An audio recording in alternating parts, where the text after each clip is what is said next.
Hello, everyone. Today is an episode, or it's another Fireside for all you lovely listeners out there. And it's a little bit of a deviation today because we're talking about something I have been begging to cover since I've even really done like lore in general. Today we'll be following the massive universe of the Stormlight Archive series. For people who are a fan of Stormlight, they probably know that these books written by Brandon Sanderson, who's done some. He finished the Wheel of Time, if I remember correctly, like because the other guy, kaput. You know, if everyone likes Wheel of Time, it's sort of similar. This is truly an epic that is like bigger than Lord of the Rings, but I think as Eli, as you said earlier to us, it's kind of like understandable Lord of the Rings a little bit, didn't you? Yeah, it's like Lord of the Rings, but for anybody. You don't have to be super. I don't know, autistic. Yeah. Who am I kidding? You don't have to be an autist to like appreciate it. And today I'm joined by Colin and Eli. Eli is familiar with the story, I think probably as much as I am. So this is very much we're going to make sure Colin is suffering and cooking through this entire episode. I am here. Just a slight preface before we start. This one is like in tone. It's not quite as dark as like sort of the Grimdark universe or the Warhammer Fantasy universe, but there is a genuine sense of like realism towards a lot of things that happen within the Stormlight Archive.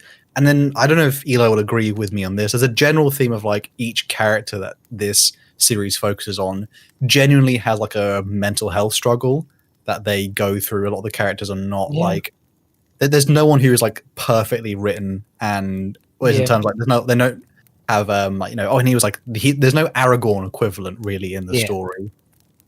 Which is quite interesting. I guess it's Lord of the Rings, but it's a lot less like biblical and not as nearly as many like allegories, or it's not quite like light and dark and stuff like that. It's like it's got the in-depthness of Lord of the Rings, but it's more modern and less metaphorical, I guess. Yeah, but for this Fireside, I don't want to hold anyone's hand and make them wait for the good stuff. So we're going to get straight into it. You've given me a map, so I'm already imagining the EU4 mod for this that I'm sure exists. Well, funny enough, if anyone here has played Crusader Kings 3, there's a great. I'm actually using one of the maps, which will probably be on screen in a bit. For the it's like one of the maps that someone's made for one of the mods of it. And I cannot wait to play this mod because generally I love Stormlight Archive so much. And Brandon Sanderson, by the way, he's the opposite of George R. R. Martin. This guy is pumping out books, and he has his own website where he literally says, "What are you going with that?" He literally says on his website, "I'm working on 3 books at the moment. Here's the date in which it will be here." It's insane. Guy has to have the tism. He has to have the tism, dude. He's a machine.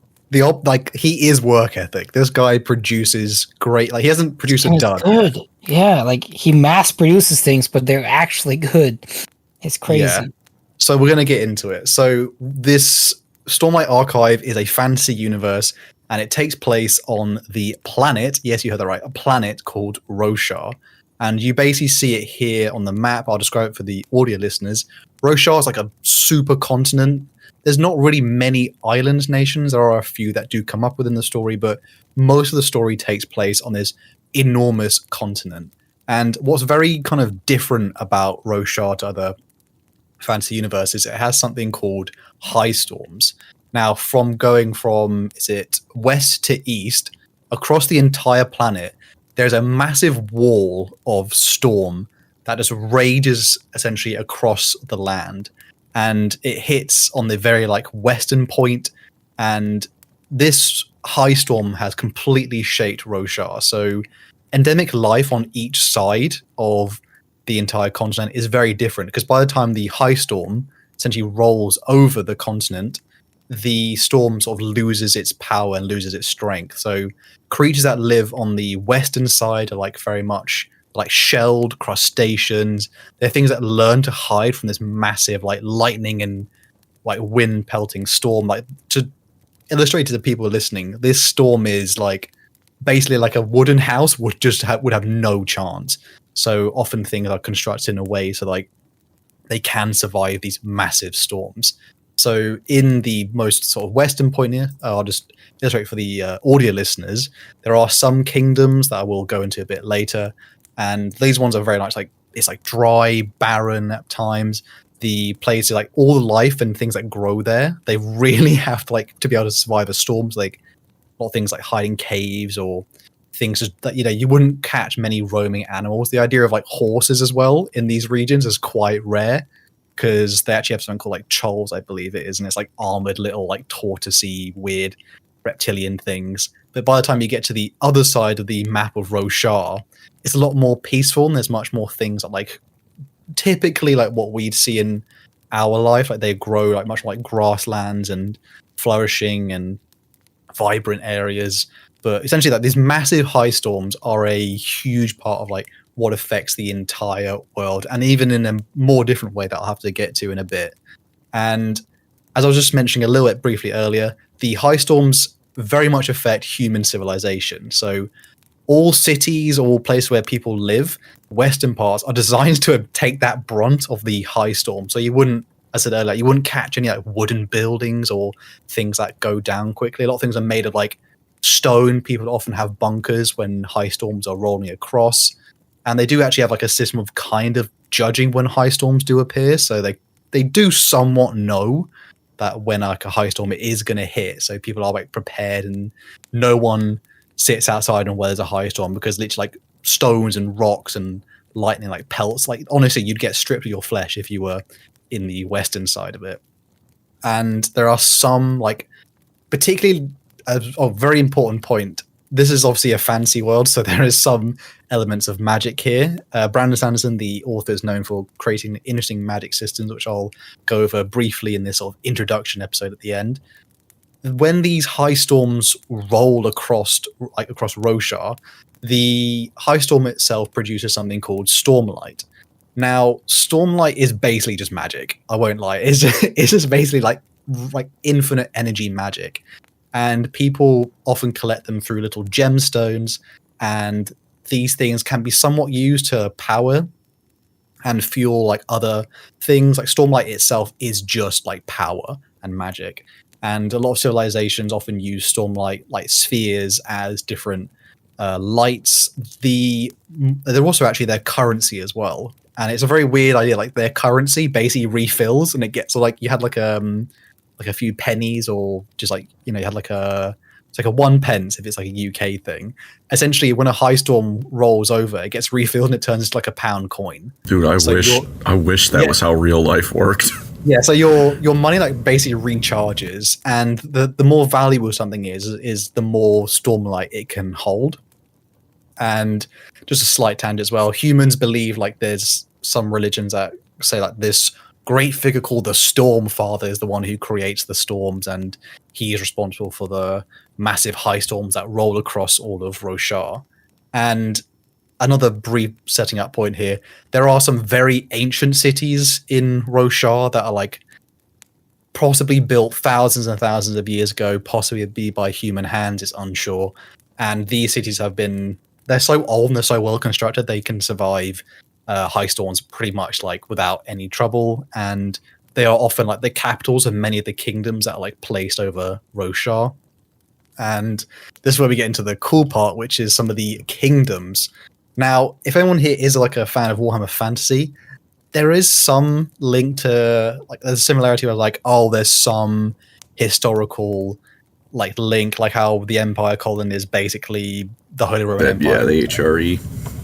Like, and like some of them like Tilia and the Astalia.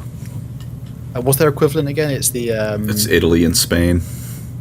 Yeah, like some of them in Warhammer Fantasy, if you're coming from a Warhammer perspective, they are very much historically inspired, and that's very much true for the Kingdom of Roshar, but they do have a little bit of their own flavor, and they have a bit of like sort of different traditions that sort of separate them a bit more from like a historical, like it's not as like Warhammer's a problem, doesn't it, where like it very much quickly rips off something and it's like, yeah, we're not even going to acknowledge that, whereas this one is like, yeah, it's that thing, but it's a bit more of a twist on it. Now we're going to start, for the people who are just audio listeners, I'll go from west to east in terms of kingdom. So this is the ones who are closest to the high storms, and pretty much like life there is difficult, and it kind of slowly gets easier as it gets more from like west to east. The first one we have to talk about is the kingdom of Alethkar. This one is essentially where most of the story takes place, and Alethkar itself is, I will go over it a bit more later in terms like who the people of that kingdom are.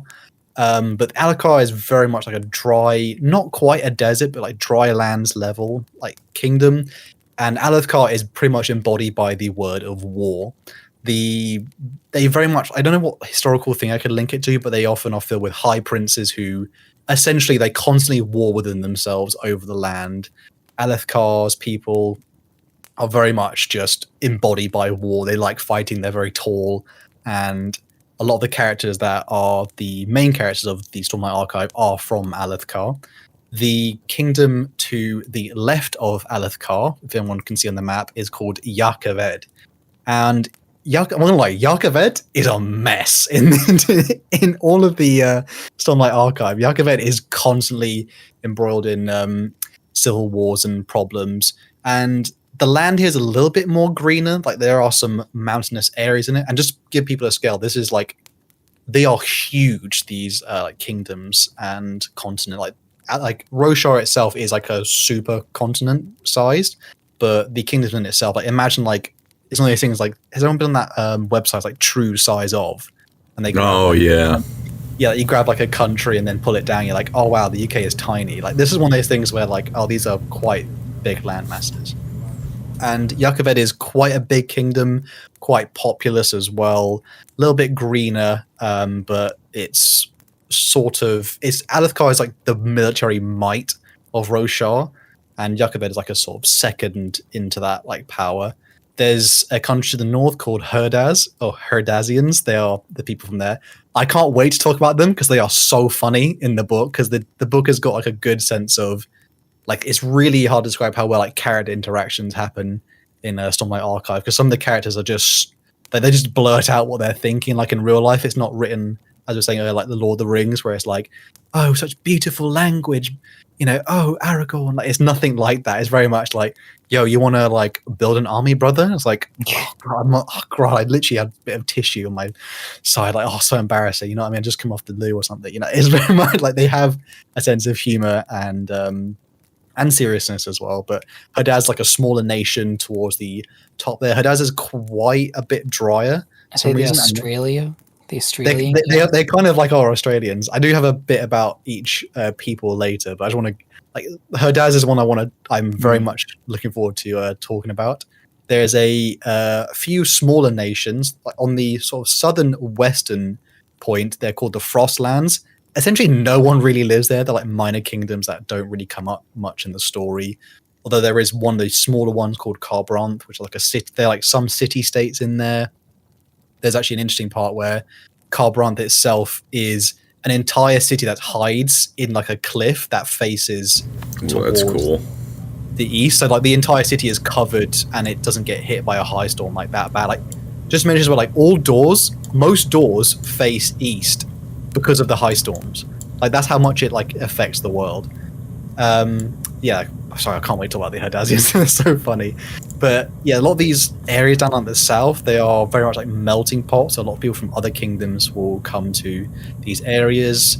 They're not quite like the Alethi. They're not very war focused, and there's a lot more like scholarship and practices like that. To the sort of central east part of it, there is one here. I have two maps of Roshar. This is one where it will appear on the map on screen called the Azish Empire. But this whole region, because it's sort of almost cut off from the rest of it, is called the Makabaki Kingdoms. There's like numerous small principalities that sort of are they're sort of under the control of the Azish Empire. The Azish Empire are sort of an equivalent to the medieval like golden age of Islam. I don't know if you maybe thought like that, Eli, but there's like many links to like their architecture and their way of life. And would you like Azish, me to... go ahead, sorry. No, you go ahead. I'll say what I thought of when you're done. You may finish explaining before I ruin everything. They have an extreme focus on like scholarships, and they have like just. I will get into them in a bit. But the funny thing about the Asish Empire is the fact that the way they choose their emperors is by people writing dissertations. So anyone can actually be the Asish Empire as emperor, so long as you make like a good enough argument. As long as your college capstone paper is good enough, you can be the emperor. It's been so long since I've listened to these books. It's all coming back to me now. That is nice. Yeah, which nation is Neth from? Because I remember that one is very neat. Which one's Neth again? Sorry, like there's so many characters. The assassin. Oh, Seth. Oh, no, I'll get into Seth. Sorry. He's like don't step on stones and stuff because stones are sacred. And yeah, like funny enough, the actual next nation I was going to talk about here, which is on the left, western, most eastern, kingdoms. It's not quite the Amir Island, but this is one called Shinovar. This is probably on the higher map for you guys in the chat here. The Shinovar is basically China, essentially. It's a very like number one. It's very like fertile. It's peaceful land. They despise war in Shinovar. They despise it so much to the point that if you're a soldier, you are disgusting and you're basically a slave. And they hold farmers in high regard. So farmers own soldiers as slaves. And in Shinovar, there's like a thing of like you should always be honest. Like they don't like lies at all. To the point where like if you are overly honest, they actually reward it, which is quite strange. There are some northern eastern kingdoms called Rira and Iri. They're kind of the equivalent of what is the Europeans in the land of Roshar, but they're very much not as integral to the story, and they're quite isolated. They have like some strange parts of their culture, which is a bit more like witchcrafty and sort of a bit more like. Okay, sorry. I'm picturing like Europe, basically from the fall of Rome to the Renaissance, where it's basically just not much outward contact with the world. Very often, like Crusades happened, and then otherwise Europe was then very. No one was really leaving Europe aside from some traders and such around that time. That's what I'm imagining. To give a equivalent in terms of like Warhammer Fantasy, they would be probably more of like the more northeastern empires, provinces. Like it's not terrible, but like it's a bit like they're not as rich as some of the other lands, and they very much have like an isolationist sort of ideals to them. And then the last one, which is this is a much smaller area, but this is in the bottom right-hand corner, just between Alethkar and the Frostlands. I think it's much easier to see on map 2, if you guys can see that here. It's very hard to see it, but it's almost like this round area that's in red, and it's called the Shattered Plains. I do see that. This is where a lot of the story of the Stormlight Archive takes place, because the Shattered Plains is strange. But I can't. The Shattered Plains essentially is like an area filled with intensely deep gorges. I love Parshendi. Yeah, it cut into the earth, and it's inhabited by a group called the Parshendi, who we'll be getting into in this next section, which is the races. Cool. I have one question, one horrible comment to make. Go for it. One is you might have seen in that image I sent in. What happened? What's in that bottom region? Because it looks like a map of former Yugoslavia with the 500 different micronations. Yeah, they're pretty much just principalities. Like, it's a very economically poor area. Like, not much grows there. The reason it's called the Frostlands is because it's basically just bitterly cold, and it's almost like it doesn't really come up in terms of the story because they're not one of like the wealthy kingdoms like the Thalinar, Alethkar, or Yakaved, or the Azish. The Azish and Alethkar are probably like the wealthiest. The Azish Empire is probably the wealthiest kingdom, but Alethkar is probably like the strongest in terms of military might. Gotcha. But what was the second comment? My second thing is I saw the Azish Empire and my mind immediately conjured up the horrid words of Aziz Ansari. What does it mean? What did he mean by this? The comedian Aziz Ansari. Oh, I don't know why I made that connection, but I did. God, I didn't That was that was. shout to what's the show he was in? I don't know. Parks and Rec. Oh yeah. He was sometimes funny. I don't know. Before you said anything about it, I saw on the map, and that came to my mind. So my apologies to everyone who. They look. Well, wait, just going to the races next. They look nothing like him. So, well, not 100%. But I mean, it wasn't an assumption based on anything you said about it. I just saw Azish, and I was like, Azish, I'm sorry. Yeah, that's funny. Oh man! So next, we're going to go quickly into the races of Roshar, starting with the island nation right at the bottom, which is the Thalenars, or the Thalens, they call themselves. I've done a little small representation. Like, this is the best one I could find as an image of like different races here, and the Thalen is the one that's like in the middle bottom right, so the right hand side. Bottom area, you know what I mean? Mm-hmm. Now, the Thalens themselves, like, as a race, they're very much a merchant and trader nation. They are obviously an island. They are their main capital is like a massive port. And the strange thing about them is they possess really long eyebrows that are often like white, and they sort of curl them or like droop them behind their ears.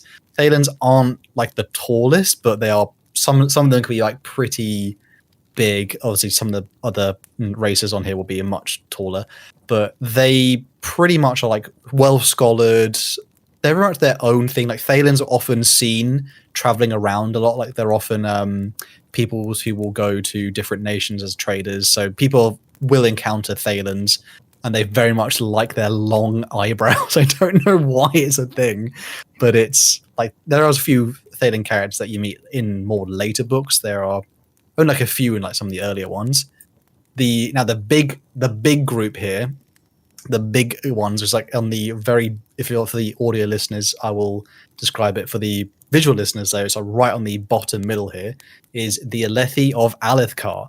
Now, the Alethi, to describe the Alethi, they're very much like of tan skin, and they are one of the members of the so-called Vorin nations, which are Vorins are basically people who's kind of followed the same religion in a way. Like, it basically be like the equivalent, like these are like all the Christian nations, you know, and then all the other ones like all follow like offshoots of it, or like their own sort of thing. So the people who are of the Vorin nations have stuff in common, and the Alethi are basically, like as I said earlier, they love a good war, love a good cheeky war. They are of tan skin. They have a lot of them mostly have like very dark hair. Not sure if it's like to level like black, but like very dark like brown hair. And the interesting about the Alethi, you'll love them even more because they have a caste system. Of course they do. Why wouldn't they? And in the Alethi culture, their caste system is based off of your eye color, and they have like a ruling caste who are called the Light Eyes, and then the lower castes are called Dark I've seen Eyes. this one before. Yeah. Have you guys ever seen that eye chart? Yeah. That's certain groups of people use to determine your worth. Yeah. Yeah, it's pretty much funny. But they have a slight variation on it. So light eyes doesn't just mean like it could be blue, like more of a grey tone, to even greens and like light like yellows. So it's not quite what we think of like a European sense of it, because the Alethi do not look European like at all. I don't know what the equivalent of them kind of would be. It'd be like very, very like southern European to like northern African, if you know what I mean. Like, they have like that kind of general look to them. They do have like quite sharp features, and they have like very weird traditions in Alethkar. So one of them, this is also in some of the other Voron kingdoms, because their religion also affects like their culture as it would. They have a thing where basically like the quirk is like women have something called a safe hand, which is like, I think it's their left hand, if I remember, Eli. It's the one where essentially showing like they always have their left hand gloved, and if they can only show like their ungloved left hand to like close members of their family, it's considered like, I think one character comments on it later who's not from Alethkar or anywhere near there. He says like he doesn't know why men are like staring at women in the bar who have like their left hand out and they're like blushing, and it's so bizarre. But they essentially, or like most, like when children get to a certain age, and they're like also young girls that come to a certain age, they basically like then put a glove on their hand, and then it's called their safe hand. They don't touch anything with their safe hand, so most of the things they do is like always right-handed. And it would be a very like big thing if a woman would like show you her hand ungloved for some reason. But you can imagine why in like a sort of culture like this, it's very, very gendered, and to the point where it's almost to the extreme where in Alethkar and many of the other like kingdoms like Yakaved and even in like Thalen, and I don't think not quite to the Azish, but some of the other ones like even like her dad's like surrounding it, they are very, very gendered, and they believe like certain roles are only taken up by the men and certain things are only taken up by women. So one of them is like basically men are good for like doing military and might, and the women are the only ones who are allowed to sort of read and write, which is very bizarre. And it's the point where like basically men, if a man knows how to read, it's considered like, oh, that's like creepy, and it's like all feminine. And in a way, it's because it's in their like religion, it's meant to form like the men and women are like two halves, and then when they join together, it's the men join like basically like the right arm is like the fist, and then the women is like the administrative arm and like the brains behind it. Maybe there are more metaphors in this than I thought. I think Brandon Sanderson is Mormon, actually, and I'm pretty sure Mistborn has a lot of influence from that, but I'm not entirely. Well, it's because a lot of even though they have that background, a lot of the characters that are within it do often like reject this sort of like they play around these sort of roles, and they very much are like constraining against the boundaries of these obviously like stupid ideas. Like even other characters like point out like this is so dumb. There is like cool world building though. It is cool world building. Cool I wouldn't call it stupid. No, it's like it's stupid in the point like the characters comment from other different nations, like how they view it as like stupid. Yeah. But to the like Alethi, like it's normal to them. Yeah. They also there's a slight fun fact to them, which is not just for them but other Vorin nations, which is there is another form of communication which is like basically runes, and it's almost like kanji for like Japanese. It's very much you can interpret the word from it. And a lot of people, there's like a bit of like a debate on like, is runes like actually like writing? And if, because obviously men can often understand what a rune means. So it's like, maybe he understands too much about runes. He's kind of a bit effeminate. Very kind of funky little part there. Now to the Vaden people who are of the nation of Yakaved, which is the one which is just on the top of the left-hand side of Alethkar. Remember, Alethkar was on the right on the western edge of Roshar. The Yakavedians are essentially a bit more of a European nation compared to the Alethi. They have paler skin. Most of them have like black hair. Some of them do actually have red hair, which is one of the characters who's like one of the main people in the Stormlight Archive. And there's an interesting about red hair in it, which I will get to later, which is one of the other groups, which like red hair basically descends to like a very specific group in the world, and I'll get to that in a second. Yeah, the Vaden obviously are quite like they have their language is similar enough to the Alethi and some of the other surrounding nations that they can kind of understand each other, but it's still a bit different because a lot of these nations have been like set in stone for like a very long time. If anyone was said, like, I think the quote is to even enter into Yakaved land, it's almost built like a fortress because there's so many like tall mountains but then like surrounded like dense forests in some areas, which is very, very, very different from Alethkar. The Natan people, which are there's another group of people who like this one like hasn't come up too much in my reading of the Stormlight Archive, but there's one called the Natan, which they're the ones who are in like a smaller nation called New Natan, which they basically have like a faint bluish skin. Not really much is known about them. But now onto my favorite, my absolute chads, my boys. There's a smaller semi-nation that lies within Yakaved still, which is called the Horn Eater. Everyone calls them the Horn Eaters, but they call themselves the Unkalaki. If Eli remembers these people. Rock, if you know the character. Basically, the Unkalaki people are like really tall, like gingers. Most of them are like tall gingers, and they're called Horn Eaters because their features like a little bit more. They're kind of like they are like human. orcs, kind of. There's a Kinda very what I felt like. offshoot to them where like they're often a bit taller, more muscly. They speak in like a very strange way, like because their language just does not translate into like Alethi or Yakavedian very well, and they have like really really strong teeth, and they often eat like animal horns and shells and claws. They like put it in their soups. There's a funny bit in some of the stories where like some of the characters are eating like the soup, and it's like literally there's like horns in it, and he's like, it's horn eater soup, it's good for you, I promise you.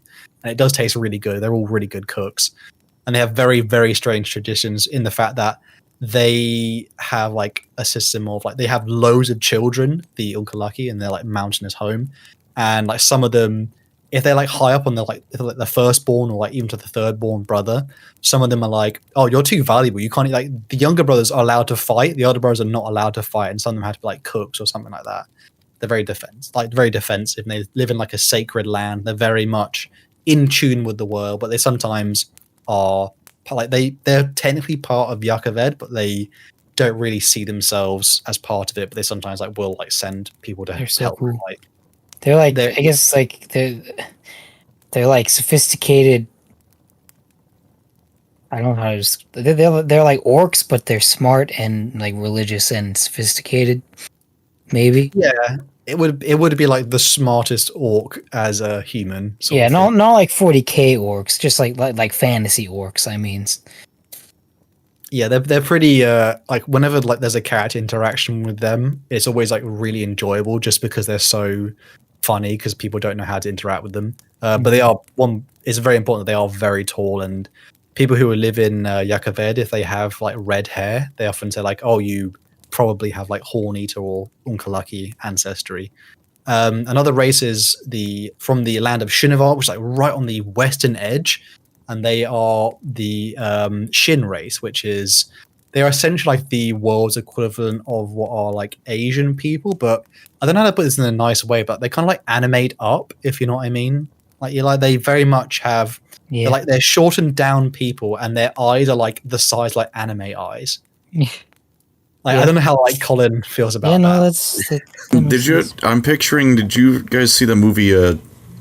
Like what is it? Like Alita Battle Angel or whatever it was. Yeah, they look like that. There's only a second one of those movies, by the way. That'd be cool. Really? Yeah. I didn't see it. I have to admit. I saw the trailers. I was like, damn, she got big eyes. Wasn't anything special, but it was kind of a fun movie. It was cool. I guess. Nothing wrong with being a solid 7 out of 10. Yeah. Yeah, the people of Shin are like, as I said earlier, they're quite peaceful. They are quite short as well. Like someone they just like me. They are not 6 foot. There are no 6 foot kings. They are the 5'11" nation. They very much like as Eli mentioned earlier. They have a quirk where they think walking on stone is like the equivalent to like a really great sin. Yeah, they can't walk on stone, and if you walk on stone, Necron pilled. Yeah, they pretty much like, oh, that's disgusting. Can't believe you step on stone. Huh? Yeah, they just hate stone. They call them stone walkers. People who live in like the. They don't hate stones. Their stones are too sacred to step on. I thought, isn't that what it is?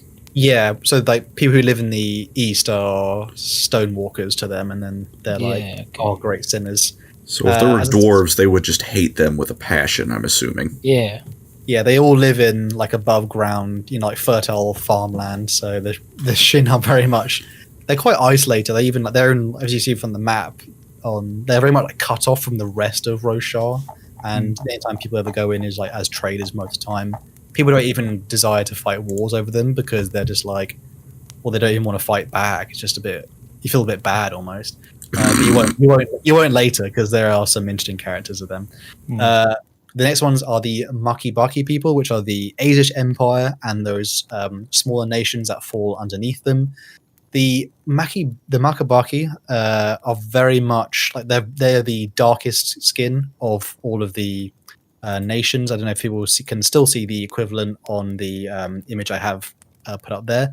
They're very much a sort of, I would say, central like West African. Like they're probably the equivalent in our real world. Yeah, they pretty much have dark hair, dark skin. they don't put as much focus onto the light eye / dark eye system because again, like for them, like they've even had like emperors and much of their their huge administrative armies filled with people who are just basically the brightest of them. So it doesn't really matter where they come from. But obviously, like it helps you get a massive head start if your education is probably paid for by someone wealthy. So obviously they still have a ruling elite in some regards, but basically the dumb ones just don't get a chance. There are some other like smaller races that do appear. But I think some of them might have to skip because they don't really come up. There's a weird, interesting one which is called like the Seer Amians, which are like a non-human one, and they are like these. They're slightly humanoid, but they have like white blue skin, and it said that their shadows point the wrong way. No explanation for why that happens. They can also change their bodies, like their bodies like adapt, and they basically like tattoos appear on their bodies. They want to remember something. And they also have no sense of smell. Like you can't smell them. Don't know why anyone thought to smell them, but like that's a cool. Thanks, Brandon. Cheers, Brandon. There's some cool ones here, which are I'm going to start with the Parshmen first. The Parshmen are a humanoid race of like deep and dark marbled skin, often in shades of black, grey, orange, and red. And they're essentially like a slave race that they are everywhere on Roshar. And the strange thing about Parshmen is that they're very dull, as in like they don't seem like they're quite all there, and they are extremely like compliant. They're essentially like the most perfect like servitors, but yeah, they don't. But they're born like that. They don't have like a. It's almost like their mind is not fully there. And when the people talk to them, you can have a conversation with Parshmen, but it wouldn't have any depth. It's a puddle. There's no depth to it, and they very much are just they're actually worth quite a lot because they're valuable slaves, and they are literally everywhere in every single kingdom all over Roshar because it's been like that for thousands of years. But the next ones, which is probably Eli's cool like favorite bit here, is called the Parshendi. Yeah, definitely, they're an Eli faction. They're my These favorite. are a newer group, and this is they call themselves the proud non-human race, and they live in the Shattered Plains, and they are sort of like a tribalistic warrior culture, and they very much look exactly like the Parshmen, but a lot of them are like there's some slight differences. They still have the same marbled like red, white, or like black skin. They have like little patterns to them, but a lot of them are very different in appearance compared to the Parshmen. They are said to like basically when they talk, they are very much like a fully sentient creature, and they have a weird way of like speaking where like they sing in rhythms. It's called so like the way like we feel emotions. They very much can express them in terms of like different, like almost like vibrations and melodies in their words. So if someone's being like annoying to you, you'd be like, "Oh, it's so," like you'd say it in your tone, whereas they almost like sing it in a sort of strange way. So they sing their emotions like most of the time, and it's quite like when characters like having conversations with Parshendi, they often find it quite strange because they're like. It's like, hello, how are you? Like they're almost like singing the entire time. They're like, aren't they like kind of constantly emitting, like a tune of some sort? Yeah, like a hum. Yeah, they emit like a. It's like they're very much implied to be like in tune with the world itself. Yeah, and things like affect them and change them. They also can sing in a way that changes their physical form. So some of them. So compared to a lot of the Parshmen that we see, like, they look like a regular human. The Parshmen, there is actually a art piece I put in the chat, so a little bit of a way down towards sort of middle, and it's basically the Parshendi are able to sing, and then they assume different like physical forms. So they have like one called like mating form, and one of them is like scholar form, and they have one most of the time you see them is called war form, and they basically grow from their own bone, like a chitinous outer armor that's like attached to their own skin, and they very much like if you can see the artwork there, boys. In like I think it's in the middle of the collection. I'll put it on the screen for the video listeners here. They very much just like most of the time you see Parshendi, they are in war form, and they have like a cool thing. Like when they fight, they don't fight like how like a phalanx like is, Colin, and like Yeah, they're all tightly packed and like a tightly back, and they basically work as like one big group. So like obviously everyone here knows their history. Like they're like massive, just square blocks of men all working together. Parshendi do not do that. They actually often fight, and they often live and work in pairs. They literally will fight in long lines of like just duos, and it's often implied some of them are like male, some of them are like the female. You basically fight with your wife, right? Like that's mostly you basically like you as a couple, you are the power couple, and they're so cool. they are taller and stronger than humans, but there's some sort of like their disadvantage, the fact that they don't necessarily fight like as cohesively, but when they obviously taking on Parshendi is like a big like tall tale because it's like ridiculously strong.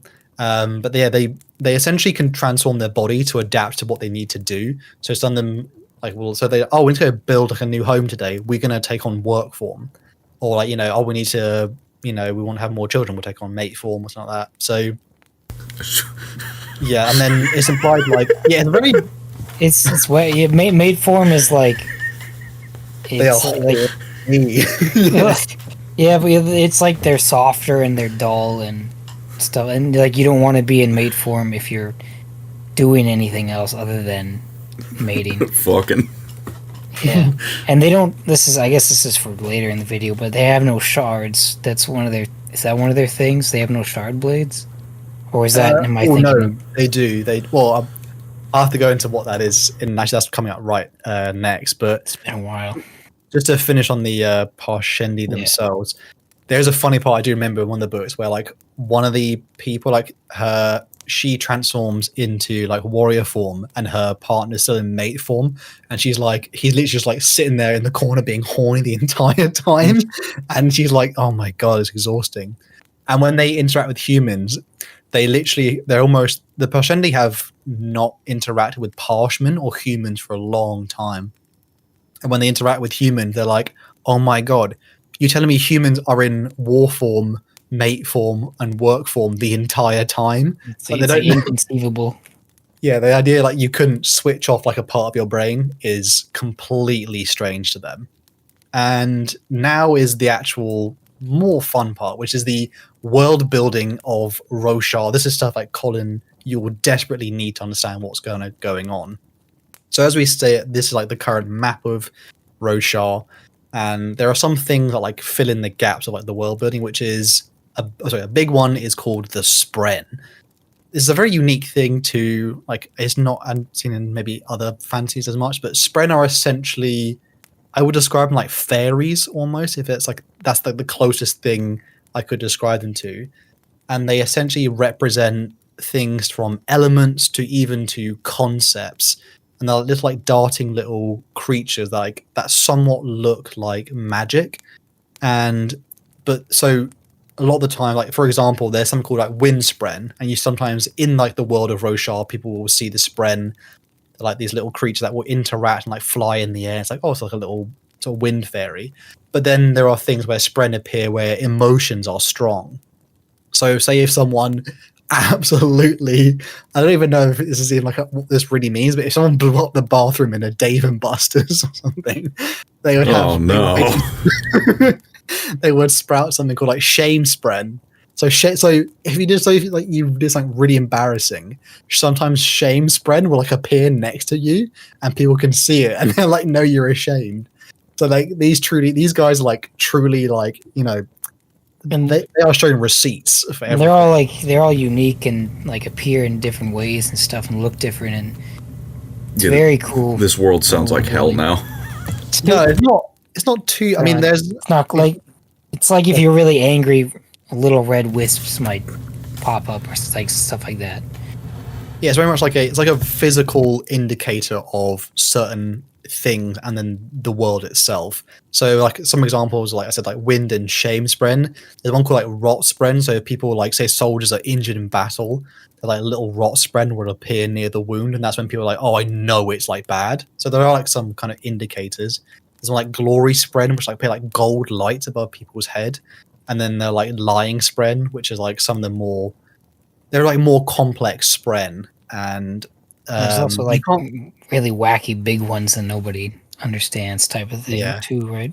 you can't really like talk to them. They kind of like sometimes they do like they've been described like they do take on form and shape at this point in the story, but people they don't like interact with people. People just like see it, and it's been around for like the entire time. So people just it's like background.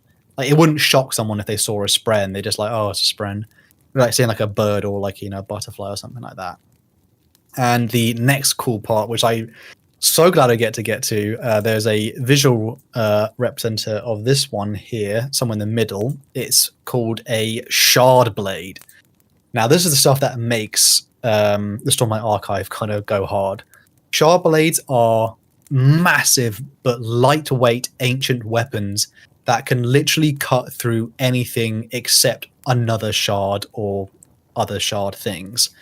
They are incredibly valuable, incredibly rare, and shard blades, they're not like a traditional sword where like they like sit in a sheath or anything like that. They pretty much temporarily bind to your soul and only release when you willingly release the blade or you basically die, and then the blade sort of like pops out. And they can sort of like they can evaporate and then appear. Like some characters have ones like that appear as like in mist. Some of them appear like as like it like shapes like water out of their hands. Some of them are fire. And when you are cut by shard blades are like really comically large. Like if you see some of the artworks I put here, Colin, like some characters like holding shard blades and all that. They are really big, but they are not heavy like at all. Like when characters like who pick them up, they describe them as like there's like half the weight of like a normal blade, even though it hits hard. They're designed to be wielded by anime protagonists with a sword 5 times the size of their body.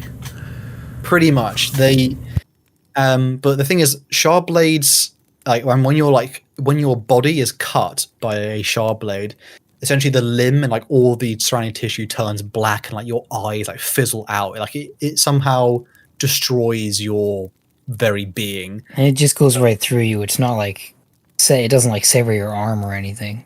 Yeah, it lets you like it pretty much like a ghost blade almost. But the thing is, shard blades are so incredibly rare that they can elevate your social status. So when someone who's say like a Dark Eyes in Alethkar and they acquire a shard blade, it basically puts them up to like, oh, you're basically like a noble now. Because their eyes turn to light, don't they? Yeah, your eyes do turn like a lighter color as well, due to the fact that, like, if I mentioned earlier, like Stormlight somehow interacts with the weapon, which is the one that comes from more like the big high storm I said at the beginning. Shard blades are very like some of the designs of them are really, really cool, and most kingdoms have like a few sets. Like Alethkar has quite a lot of shard blades, but when I say a lot, I mean like I think they have like 20 in like the massive kingdom, and some of them are used by like very powerful nobles. Sometimes the noble has like a champion who uses the shard blade, like because they're very much like one shard bearer on the battlefield is worth more than like 1,000 men. It's just like a shard blade is worth like an entire fief, pretty much. Like it's worth like more than a city. Like, and then there's something that does pair with it, which is called shard plate, which is equally rare. I think there's a few more shard plates than there are shard blades, but shard plate is pretty much what you think it is. It's sort of a similar construction to the magnificence of shard blades.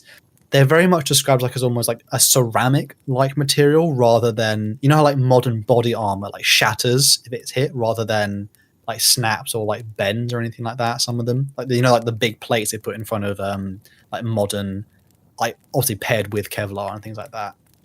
And shard plate is big. Like if you see some of the, like the artwork depictions here, like some of the people who are wearing shard plate, it's a very bulky armor set, but weirdly enough, it does like when you put it on, it does conform to your own shape. It's very much powered by Stormlight, and shard plate can like break off in sections. So when people are like fighting with other, even just shard blades, it kind of like bounces off it, and then it breaks it. It's the only thing that can actually stop a shard blade. If you get enough people and you can swarm someone in shard plate, you could possibly like get them out of it. But again, it's like people wearing shard plate is very much like the human tank, and It's like Space Marine power armor against it's sticks and stones. although different to shard blades, it's incredibly heavy shard plate.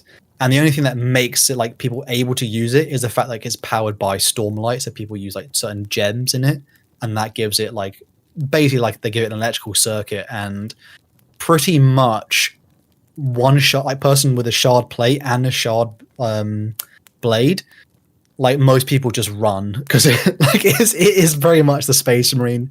Like you are very much walking death on any field, and then most people wait. They don't risk their like a lot of times when like kingdoms are fighting between themselves, they'll like the armies will start fighting, and then they'll be like, okay, now the shard bearers like appear, and then the shard bearers just go to battle because they basically most battles are one off if the shard bearer is dead or not, which is incredibly rare. And obviously there's like big stories about people winning shard blades and shard plate and things like that.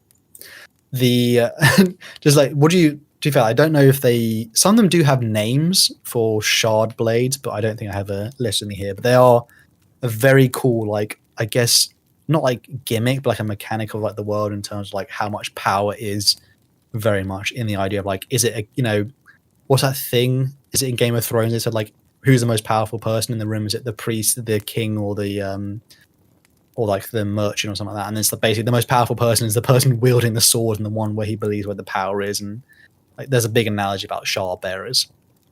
The next sort of world building part here is something called the Heralds. Let me know, Colin, if this is like already too much because there's quite a lot coming in. I'm sort of keeping track. I'm sort of staying along. Yeah. So you should definitely listen or read these books if you get the chance. There's like an amazing audio drama. I know that. Yeah, it's long, but it's worth it. It's very much worth it.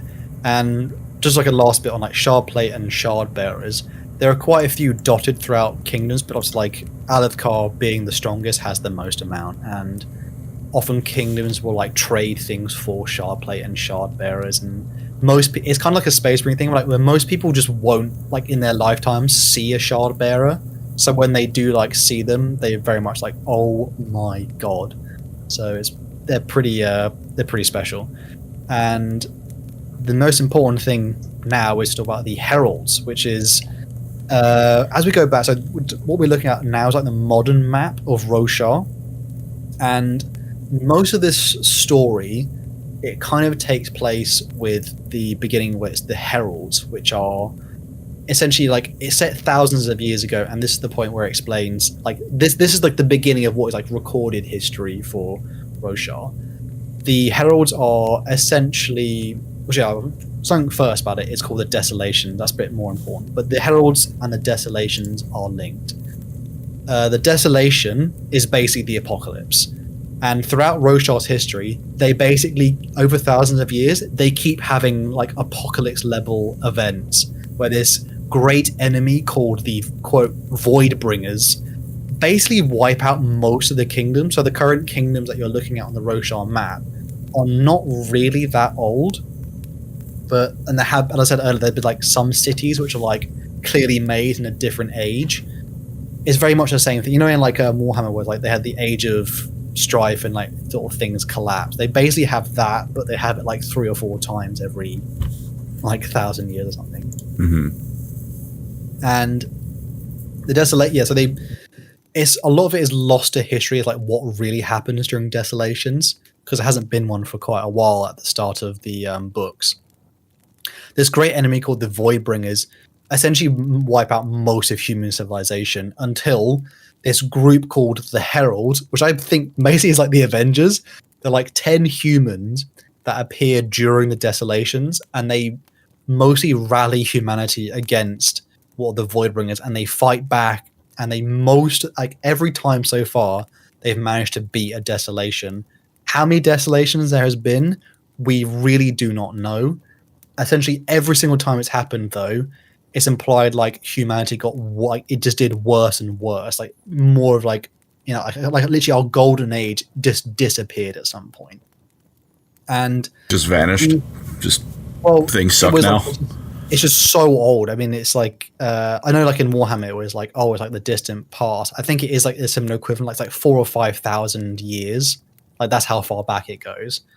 And these 10 like humans, the Heralds, are very much, they are the center of what is the Voron Church, which I mentioned earlier. Sorry, they are pretty much worshipped in most countries at some point. The Heralds themselves are just 10 human beings. There are like, I think it's like 5 men, 5 women. I'll just list off their names very quickly, but they are very, like, when the book opened, you start on the Heralds at one of the desolations. So just like, they are very much a recurring thing that happens in the story, and the more you learn about what happens to them, it reveals more about what the characters of like the main story are going to be facing and doing. So the Heralds are Yezerin, Nalan, Chanarak. Again, this is like naming off of like any like Warhammer thing. It's like, yeah, that's a character name for sure. Yedel, Palia, Shalash, Batar, Kalak, Talanel, and Ishar. And the very much like in the Voron Church, but actually in real life, the Heralds represent an aspect of humanity and civilization. So some of like them are like Yezerin was aspects of war. Like, Yezerin is not war, sorry, but they very much ideas such as like war, justice, piety, love. Like they embody those things, not just in the sense like they are those things, but like each of the 10 heralds became a herald because of something within them that was like particularly strongly linked to it. So the herald of war was obviously very warlike. The herald of justice had a strong sense of justice. And what makes the herald so special is they have access to the power called surge bindings, which, I'm gonna lie, gets me so hyped whenever I hear about surge bindings, because surge binding is essentially like the magic of the Stormlight Archive, and it essentially allows a person to draw in Stormlight. If you remember, I mentioned that earlier. It's like the sort of the magic that washes over Roshar quite constantly through like the massive storms, and it essentially increases your strength, your speed, and your healing. And they even have this power called lashing that we'll get into just a little bit more. But lashing essentially is when they use Stormlight to invert gravity, and they can do it on themselves, and they can also do it to objects as well. And they can use it. They do it using Stormlight. So, say if you wanted to run up like the wall, you basically take in some Stormlight and you basically lash yourself. So you basically like gravity shifts you, and so you basically turn and you can jump on walls and stuff. So people get pretty hype. So even the most extreme level, where like some people are able to like fly, yeah, like that's the level of like it gets. Some people would like have. There's a full on. I can't spoil it too much, but like there's a fight scene that happens in the sky at one point in the middle of a storm, and it gets like crazy just because the amount of like power surging through them. But there are surge binding doesn't just end there though, and even though the heralds are known for it and they use these powers, they use these powers to like fight off the desolations and these void bringers, there are variations to surge binding powers, which I will go into now. Is there any questions that we going so far? Because I'm getting a lot of information into your head at the moment. Let's just keep going.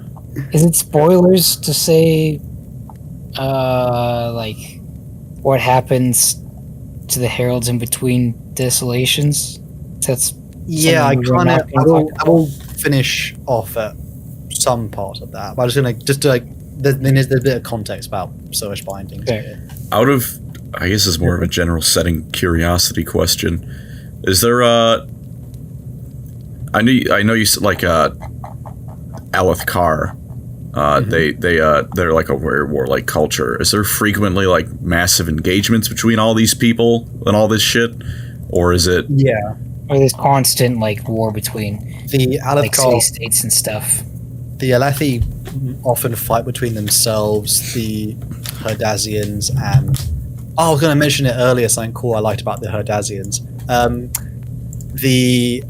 missed the section where I had on it as well. Yeah, the people who live in Herdazia, they have the best sense of humor. Like they are like some like dark skinned, and they have like something like curly hair and other features, like a bit more like the Asia slightly. the Herdazians have like a weird sense of like a sort of like a trickster element to their culture, where like things they often like to swindle. Like some of them do like to swindle people, and there's like funny ones like their justice is and their laws are written in a way in which like someone could miss into like I think one of them was I wish for a trial by combat, and he goes like sure, but they choose like a really like oiled up sweaty hippo. It's like so they have like a funny sense of like talking when people like when Herdazians are like near people often groan because they're like, oh my god, he's gonna try to swindle me out of my money, or you know what I mean. And they often have like there's one character who's Herdazian, and this guy, like, honestly, like Herdazians are very much like just like always on your case. They are cousins too, right? Is that the thing? What was that, sorry? Do they refer to everyone as cousins? Yeah, like if they see another Herdazian, he's immediately your cousin. You've known him for 20 years. Like he's close family. Like they very much like look out for each other, and they pretty much like the funny thing about like, a lot of times in the story, people are like, "Wait, why is there more of you? Like, where did you come from?" They're like, "What do you mean? He's my cousin." Like it's just they constantly keep popping up. But they are. I have a particular love of Herdazians. There's a funny part where like. There's a certain king in this one of the stories who's like accidentally finds himself in a Herdazian house, and like he thinks he's the king, but the Herdazian mother is the queen of that house. She's like, "You're gonna eat your soup," and she like smacks him on the head and stuff like that, because like Herdazians just don't take you from anybody. So finishing off with surgebinding powers, which is a group called. Then this is probably one of the more important things, which is like an offshoot of the Heralds, as I mentioned earlier, which is called the Knights Radiant. This is an order that was founded after and during some of the ancient desolations, and essentially their ranks are filled with people who are surgebinders. These are people who are from all over Roshar, and they were said to fight in this like they were housed in this great fortress called Urithiru, which is like kind of lost at the like beginning of the story. Like it's like this ancient fortress which is like made of stone, which is like completely resistant to any high storm. It's like it's so high up, it's above the storms. It's crazy. And the Knights Radiant were composed of 10 orders that essentially mimic. They weren't made by the Heralds, but they were inspired by the Heralds and what the Heralds embodied. So like there's a slight spoiler here, but it's very much obvious by the end of the first book, which is what makes surgebinding possible is when a spren actually links with a person. So a spren can become more sentient, and then it will like when you essentially join with it and it like accepts you, that allows you to draw in Stormlight. And each of the different Knights Radiant are able to sort of, you know, they basically join with the spren, and it allows them to do all like the cool things like, you know, surgebinding and, you know, lashings, and they fight. They often would go and fight the Voidbringers during desolations. It does specialize a little bit their powers. So they're not just like, oh, it's just a boost and that's it. But to explain how this happens as well, like, 'cause it's not quite like how does one like join with a spren? It's actually entirely based off of who you are as a person. So like spren won't join to you if you are not of the right temperament. That's why like the Heralds, I said earlier, embodies such like a specific ideal. It's because it's those spren are only able to join with people who like feel that calling within them. And the way that the Knights Radiant are like able to enact their power is they have to speak something called the ideals. I'm not entirely sure why it's done in something like it's a verbal form, but it's the only actual way to essentially enact surgebinding and to draw in Stormlight. And the way they do that is so the first ideal, which is true for all of the Radiants of all the different orders, they have to say these words, which is life before death, strength before weakness, journey before destination. This is the first ideal, and they must all do it to be able to start drawing in Stormlight and they'll able to bond it with a spren, and that allows them to like gain access to their powers. The next ideals, so they can go up to 5 ideals, which like each like a different sort of calling, and each of them specializes depending on who you are and which sort of order you belong to.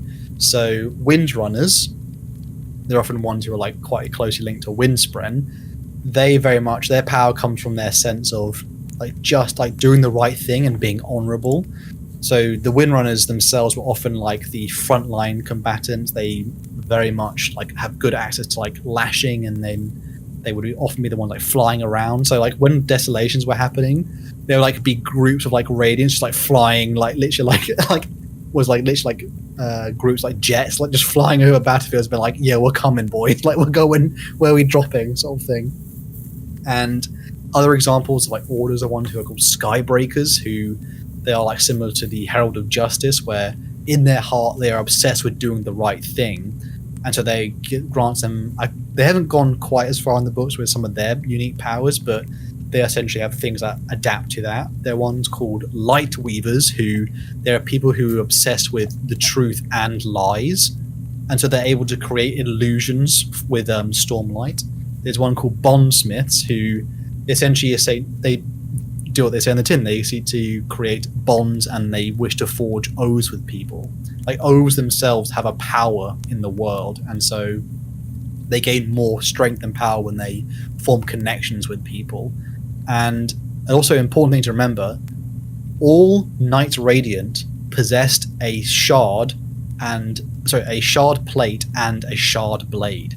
So they were pretty much like literally like an elite. They were essentially a Space Marine chapter who lived on Roshar for like many like hundreds of years on throughout Roshar's older history. Mm-hmm. And that's kind of this is all like the background context of it.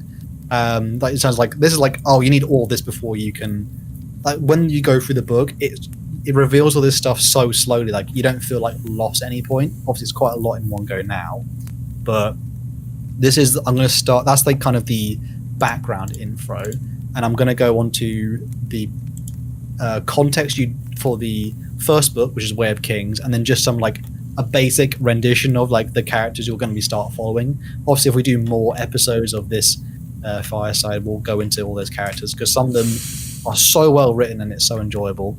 But I'm just going to go into like a slight bit of context for the story here. Could I have two questions about like the ideals and sure really quick? I guess one is that, so like since it's like based on personality as well, like let's say there's some just he's just the biggest dickhead on the planet. He can't force his way in like that.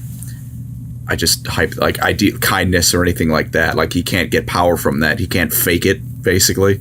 Like you can't BS your way into it. The spren that bonds with you, if you start to fall away from your ideal and your behavior, you lose the connection. So you actually lose the power. So if you were a member of you had to be a Skybreaker and you're obsessed with justice, if you knowingly acted unjust, you would lose your powers. And is there a way to like force it, basically? Like, let's say you have can you like capture it or something, like bind it to you, so like even if you fall away, it's like, no, you're stuck with me, little spren. I don't think so. I think it's like D&D Paladin, pretty much. Yeah, like the power very much is tied to like what it. So anything like it can be what you believe. So if someone's form of justice is not someone else's, it doesn't matter so long as the person who's in control like of they believe it's just. You have to have the conviction. Gotcha. Yeah, you have to. But they don't just like, they don't give it like it doesn't bond with like a psychopath who thinks he's doing the right thing. Yeah. It's very much like the spren choose the person who is like the right person for it, rather than like, and there are examples like some people do lose their powers in this series at some point just because they very much lose like their strength or their will to. So like, there's some wiggle room like of what like constitutes like justice, to use that example, but you can't like there's Erebus isn't rocking up with the justice spren. Yeah, like Erebus wouldn't get, no matter what he thinks. No, he wouldn't. I mean, there are some things like I could go into. There's an offshoot of Spren, but that's like a thing for another episode because it's just too big. Yeah. But very much like Spren is like it's almost like a foolproof way of like having the power be in the right hands, if you know what I mean. Because the Spren just once you are like no longer fulfilling the ideal, they basically go like, we're bye. out. See you, fam. I'm out. Like they basically just disappear. And or to be fair, they can die if you are if you try and force it. The spren dies. Well, there you go. Yeah. My other little question is: has there been anything like a mute person? Like you said, they have to speak it.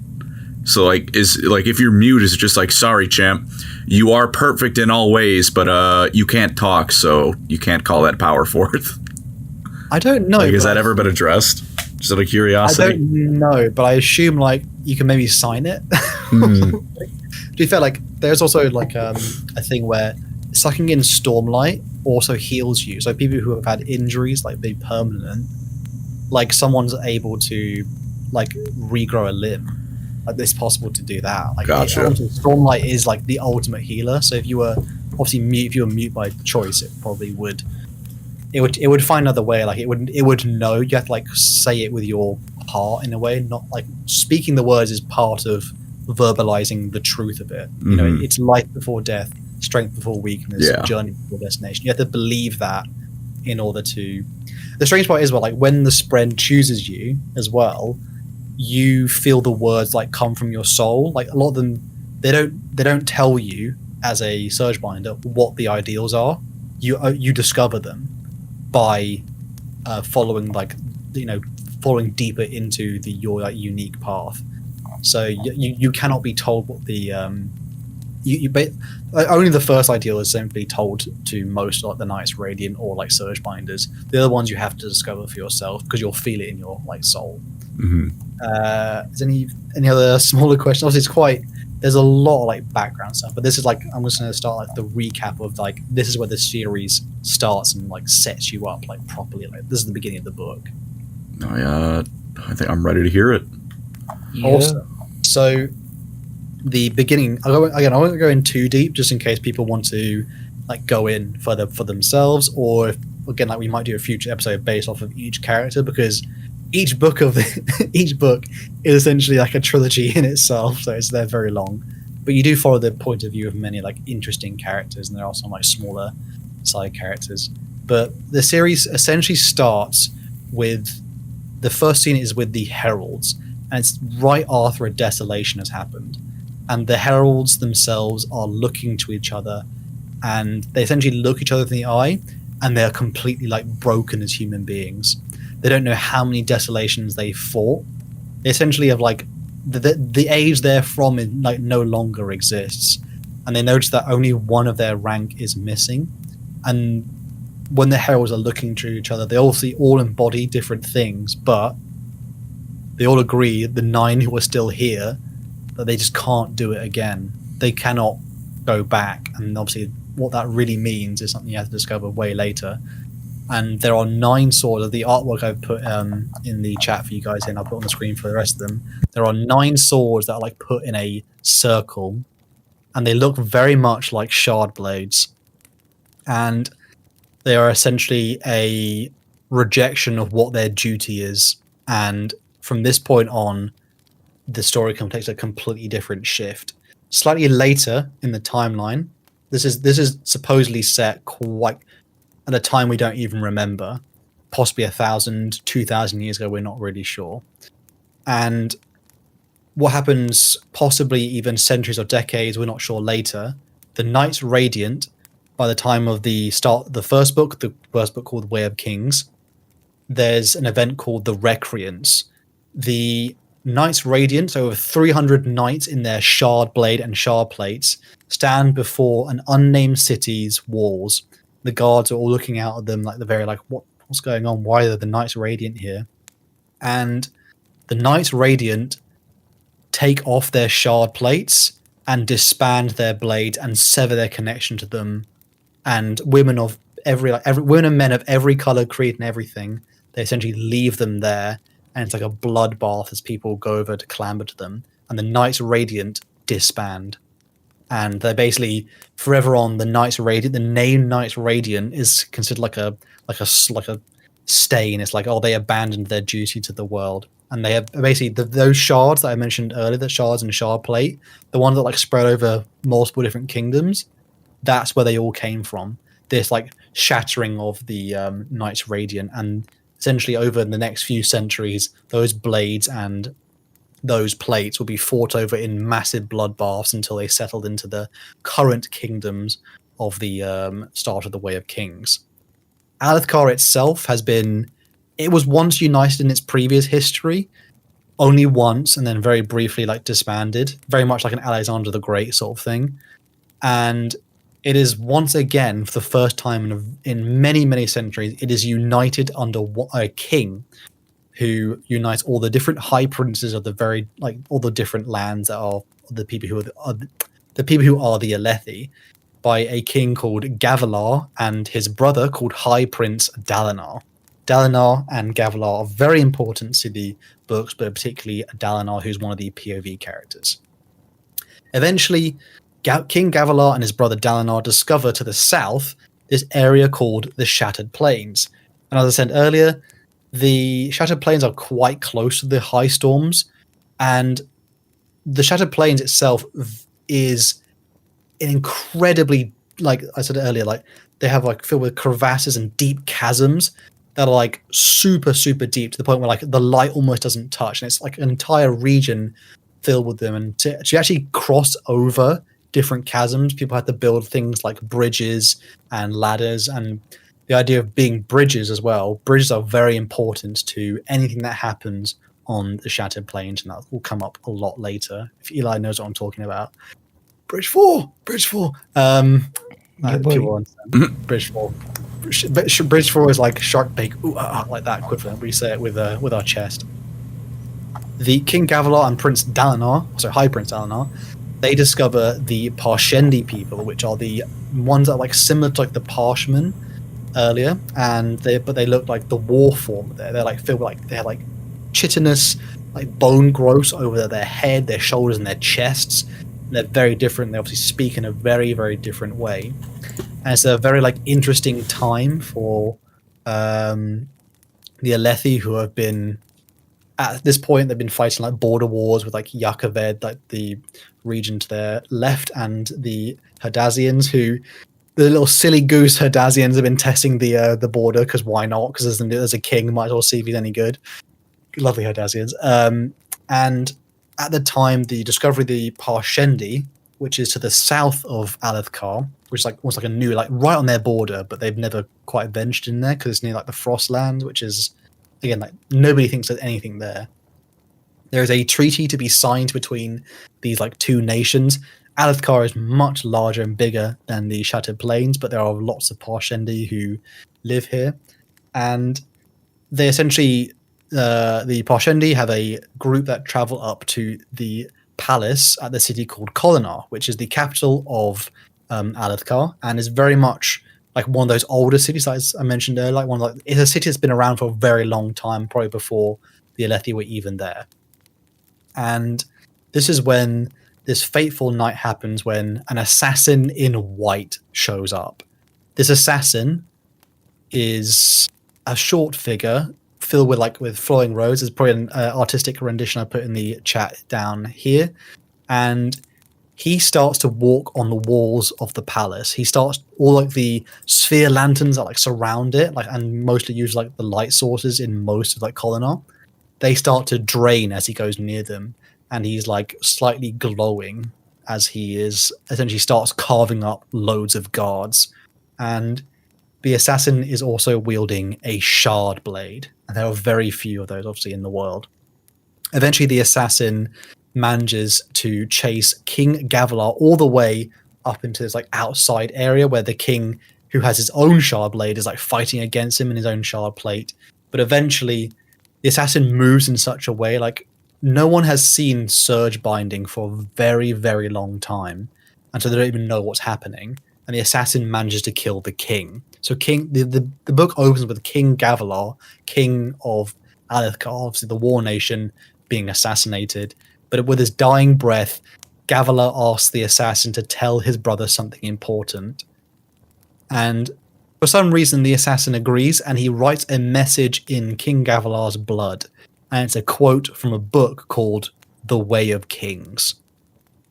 And obviously, remember, when they discover, just a side note, when they discover his body, remember I said earlier, men are not supposed to be able to read or write. So the fact that when they found his body, they're like, shh, hide it, don't tell anyone. Like, he wrote something down. Like, the fact that he could read, it was like, oh man, that'll be embarrassing. Don't tell anyone. You know what I mean? Like, truly. Post Gavilar's death, his son, Elokar, becomes king and enacts something called the Vengeance Pact. He calls all the high princes of the various like different mini kingdoms within Elokar to declare war on the Parshendi, who have taken credit for Gavilar's death. And essentially, most of the military might of Elokar moves on to the Shattered Plains, and a massive war over the Shattered Plains begins. Now, that's most of like the background stuff. Any like, I'm about to go into characters. Is there any like smaller questions you have possibly about any of that section? Not at the moment, no. No. But like, there's just to give it like a scale of it. Like, the high princes almost do act like their own mini kingdoms a lot of the time, and even when there's this massive like host, which is probably like 100,000 strong plus, they go to fight these Parshmen. A lot of like their own home territories, when they leave them, they still like war between themselves because they're just like, why not? And we begin now with like some of the characters, which are like the POV characters. I'm just going to end on this part here, which are some of the characters we're going to follow throughout most of the Stormlight archive. This is just the beginning part of their stories, and it takes a massive amount of turn. And I can't express how good like the dialogue and world building is with a lot of these stuff. So the first character is called Zeth, son of Alano. In brackets, he's called the Truthless. Now, Seth is a Shin man, so he's one of the Shinovar. He's one of those ones who look like anime girls. You know what I mean? He said earlier. So he's my 5-foot king, very big eyes, but he's also 30 years old at the start of the series. But when people see people who are Shin, they often like mistake them for children until they get close. Like, oh, he's a Shin because he's got huge eyes. So they're like all a bit awkward. So Seth is the assassin in white, and he essentially was sold into slavery by his homeland for the crime of being truthless, which means that he basically told a lie to his society, which was the fact that he thought the next desolation and the return of the Knights of Radiant was coming. He had seen something which made him believe that, and he said it, and essentially they punished him and sold him into slavery. And Seth is a miserable character. Like, the dude is totally like ready to go at any point, and he is held captive by this thing called his Oath Stone, which essentially, like, in Shinovar, like the way they believe it, like with like their slavery, is like when they give them Oath Stones, it's essentially a stone which inhabits like the will and his sense of being, and whoever holds the Oath Stone is like his master and has complete control over him. So if someone's like, oh, I bought him, but someone else owns the Oath Stone, that person, like whoever has the Oath Stone, he will do whatever they say. And for many years, Seth was tossed around as like a slave. He couldn't bring himself to commit the gravest sin in all of Shinivarian like society, which was to take his own life, if you know what I mean. Like, he couldn't do it. So, but essentially Seth is very much trained and special in some way, and he also has a shard blade.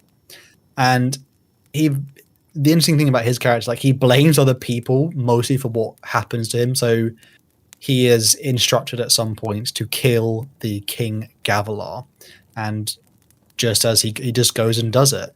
And he basically is like, he's constantly in denial about the fact, like, oh, I'm doing this. He's very much like, he thinks if only people had tried harder to kill me, then it would all be fine. Like, they just needed to kill me. What's wrong with them? Seth is a very unfortunate and very tragic character. And after King Gavilar's death, his Oath Stone is picked up by a mysterious figure who tells him he has a new instruction for him, and he is to kill all monarchs. So that's where like his story sort of begins. The next character is called Shallan Devar. I should mention that I've had some artwork. There is the artwork I've got of like Shen. Which one is it? Zeth, who's a Shin. He's the one who's like dancing on like the wall, and like he's holding like the shard blade. The combat, by the way, in the books, the way to describe it, is super like well done. Just because it's like particularly the way he like lashes himself in combat, and like when like soldiers are fighting him, and then he just like inverts, like say like he touches someone's shield, and then suddenly the shield like just sticks to the floor. So combat's like very dynamic in like terms like with surge binding. There's another character called Shallan Devar who, in the artistic renditions example, is the red-headed female. If you see down there, Shallan is like a late teenager at the start of the series, like maybe 17, 18, and she is from the kingdom of Yakaved, so she's not an Alethi, but she also has red hair, so people often joke like she's also got some of the Unkalaki or like the Horn Eater genes in her. Just an example, like Horn Eaters, they talk really funny, so when people are redheads, sometimes they impersonate being Horn Eaters because people get like basically Horn Eaters have like 1,000 different kings, queens, and princesses, and like, oh my god, I have to talk to this annoying person. Shallan at the start of the series is on her way to the port city of Kharbranth, which is below Alethkar and above the island state of which one is it called again? So quickly go start on my map. It is the Thalanar. Kharbranth. It's actually very easy to see on the first map. I always put it up for the visual lookers here. Kharbranth is between Alethkar and Thalanar, just on the western side of the Frostlands. Kharbranth is like one that is the city-state I described earlier, where like it's entirely kept within like a cove's like cliff area, so it's completely protected, and it's like a very like wealthy like merchant city. And Shallan is on her way. She's left her first time of she's also a lighthouse, by the way, so I mentioned like she's of the nobility, and she's leaving her home to go ask to be a ward to the late king's daughter, Yasna Colin. Now, it's not all sunshine and rainbows, unfortunately for her, because her family back home are relying on her to save them, because the entire Devar family is basically pretending that their father is still alive, because they're trying to basically play off the fact that their father had acquired a lot of debt. They're pretending like, oh, he's still alive, and Shallan has a plan to sort of help save their family.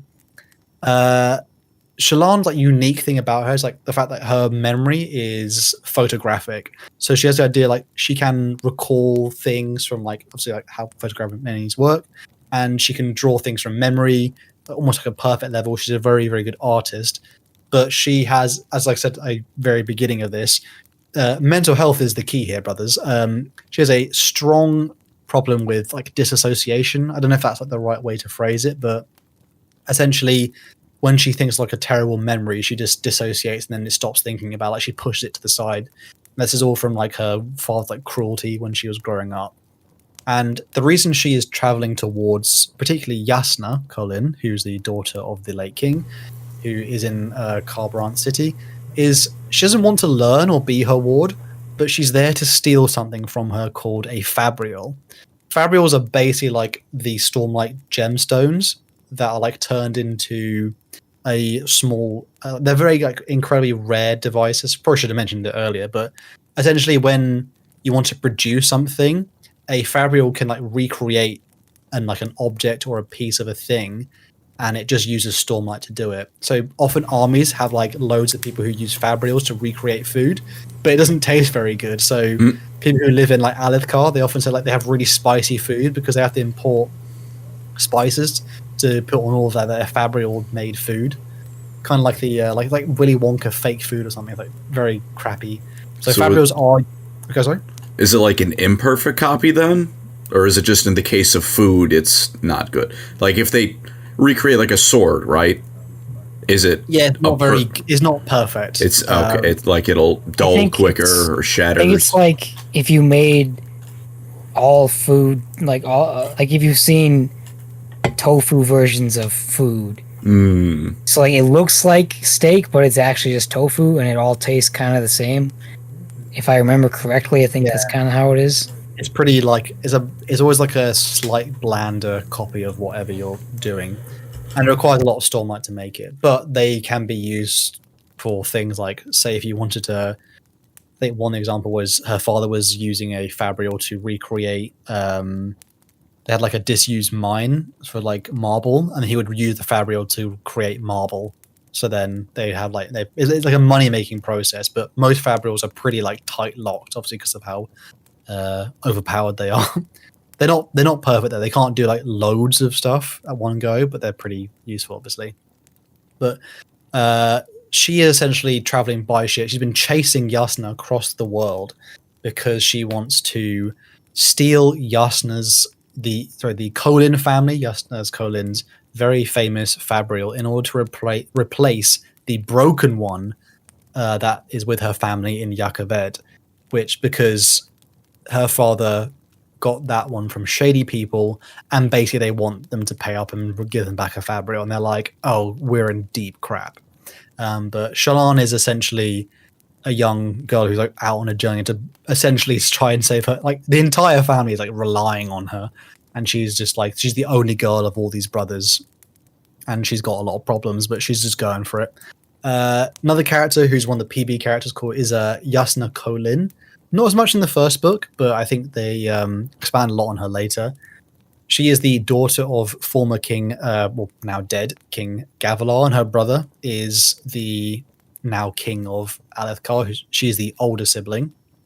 Yasna is perhaps one of the one of the smartest people probably in the world. Definitely the smartest person in the room by far. A lot of the time, she's an extreme scholar like her mother, and she is a pretty unique case where like she's actually the only person who's probably an atheist she's the only open like atheist in all of like any society, because she's like I haven't made a conclusion on it, and people are like, oh my god, what do you mean you don't believe in like the divinity of like the Heralds and all that stuff? Like, what's wrong with you? And after her father's death, she is on a mission to discover the reason like why her father was killed by the Parshendi who they just met, and it was seemingly going really well with. What reason did the Parshendi have to enact this war? And this research is leading her to look into the Desolations and the Voidbringers. Yasna's a very interesting character just because I think she pretty much is like she's always like the most competent person ever, but for a lot of people, like she often appears like shut off and cold. And a lot of times she does do that just because she's trying to protect herself from like many parts like pain and things like that. And a lot of people, like particularly like being like obviously a woman of like nobility, people have often had plans on her, and she refuses to live by that, and she wants to be like a scholar to the point of like that's what she cares about, and she doesn't really want to do the things like other noble. She doesn't be chasing boys or doing any stupid stuff like other highborn ladies. There's a funny point like she's so good with her like witty dialogue, like some of the male characters who have tried to like just talk to her, she very much just like leaves them crying at the end of it because they just can't keep up with her. She's very very cool. Almost done there, boys. And there is the next character. So I have a quick sip of water there. Yeah, hydrate after all that. Yeah, I'm hammering it in. Hope the fire is crackling and people are still able to stay with it. The next character is called High Prince Dalinar, who is Yasna's uncle, and he was the brother to King Gavilar. Dalinar, if you see in the in the artworks, I've done underneath where the redhead Shallan was, there was a picture of what Yasna looks like, and underneath that is what High Prince Dalinar looks like. Dalinar is a boy.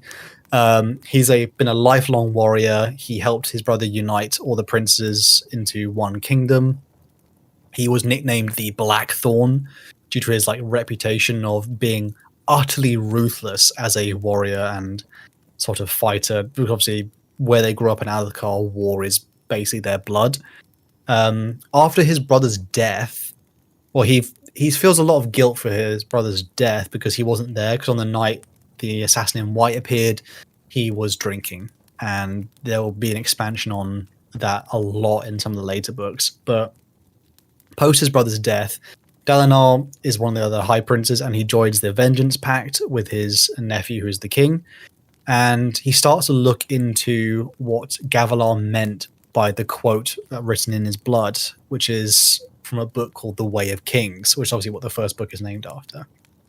The Way of Kings itself it's kind of like a scholarly book of wisdom that was written by a long dead king at the end of his life long ago, and it's a sort of code of conduct for how kings should operate, like how kings are very much like, it's like that creed of like, if you want power, are you willing to lower yourself to pick up that sort of creed. And it's very much like a way of how kings should operate and behave.